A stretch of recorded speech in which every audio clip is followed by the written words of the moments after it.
घर को पवित्र तो करना ही होगा। तू इस महारानी को लेकर जा, ऊपर वाले कमरे में जा, मैं भी आती हूँ। तीनों घर के ऊपर माले के एक कमरे में जाते हैं। सरला को कुछ भी समझ में नहीं आ रहा होता कि उसके साथ आखिर क्या हो रहा है। ये सब क्या हो रहा है भाभी? मुझे यहाँ क्यों लेकर आई हैं आप? कान खोल कर सुन ले बहू, अगले 5 दिनों तक तू इसी कमरे में रहेगी। अगर इस कमरे से पांव बाहर निकाले तो तेरी खैर नहीं, और इस कमरे का दरवाजा भी बंद रहना चाहिए ताकि कोई तुम्हें ना देखे। माँ जी, मुझे अपने कमरे से सैनिटरी नैपकिन लेना है। खबरदार, यहाँ से निकली तो इस कमरे में इन 5 दिनों की जरूरत के हिसाब से सब रखा गया है। वो हरी चटाई है और पुरानी चादर। चादर से जरूरत के हिसाब से कपड़ा फाड़ लेना। मुझे माफ करना सरला, मैंने ये सभी नियम तुम्हें पहले नहीं बताए। मटके में तुम्हारे पीने के लिए पानी रखा है। 3 दिन तक तुम्हारा उपवास रहेगा और उसके अगले 2 दिन तक घर की बाई तुम्हारे लिए कमरे के बाहर खाना रख दिया करेंगी।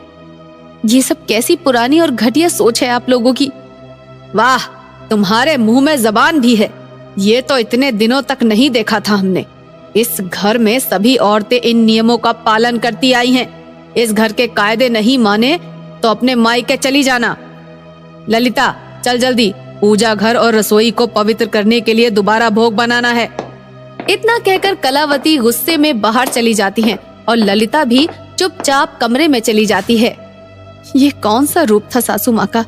कुछ दिन पहले ही तो मैं अपनी किस्मत पर बहुत खुश थी। 3 दिन का उपवास मैं कैसे करूंगी? सुरेश को भी आज ही शहर से बाहर जाना था और फोन भी मेरे कमरे में रह गया। हे भगवान, ये क्या हुआ है मेरे साथ? तीसरे दिन शाम को सुरेश घर आ जाता है और फ्रेश होने के बाद सरला को घर में ढूंढता है और उसके ना मिलने पर अपनी बहन को बुलाता है। तुम्हारी भाभी की नजर नहीं आ रही? भैया, वो तो ऊपर वाले कमरे में है ना। ऊपर वाले कमरे में? वहाँ कुछ काम कर रही है क्या? वहाँ क्या काम करेंगी? 3 दिन से वही है, अभी और 2 दिन रहेंगी। वहाँ क्यों रहेगी? मैं आ गया ना, लेकर आता हूँ उसे। नहीं भैया, अभी आप भाभी को नहीं देख सकते, माँ नाराज होंगी। ये सब क्या चल रहा है इस घर में? इतना कहकर सुरेश ऊपर के कमरे में जाता है और सरला को देखकर हैरान रह जाता है। सरला, सरला उठो, देखो मैं आ गया। तुम्हारी ऐसी हालत कैसे हो गई? मुझे भूखा रहने की आदत नहीं है ना, शायद इसीलिए कमजोरी लग रही है। मगर तुमने खाना क्यों नहीं खाया? क्या हो रहा है इस घर में? माँ, माँ, भाभी, भाभी। सुरेश की आवाज सुनकर सभी लोग आ जाते हैं। हे राम राम, तू इस कमरे में क्या कर रहा है? चल यहाँ से। माँ, आपने सरला की हालत देखी है? ये इस कमरे में इस तरह चटाई पर क्यों सोई है? और भाभी, इसने खाना क्यों नहीं खाया अभी तक? मैं बाहर क्या गया, इतने बड़े घर में कोई नहीं है क्या सरला को देखने वाला? इसका उपवास है 3 दिन का, कल सुबह ही से खाना मिलेगा।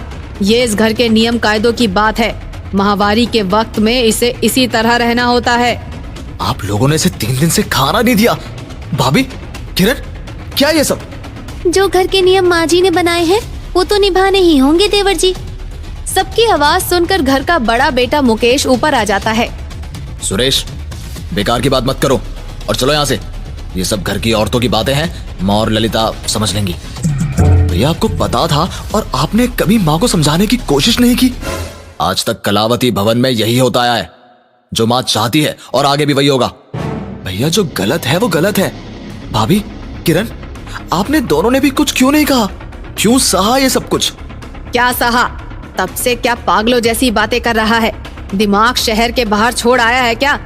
सदियों से ये नियम औरतें निभाती चली आ रही हैं। हमें तो कुछ नहीं हुआ। तुम्हारी भाभी तो नहीं मर गई। सरला ने मायके में कुछ नहीं सीखा तो इसमें हमारी क्या गलती है? इसने मेरा घर अपवित्र कर दिया था। अपवित्र? खुद एक महिला होकर ये क्या कह रही हो माँ आप? जिस वजह से ये पूरी दुनिया चलती है वो जरिया अपवित्र कैसे?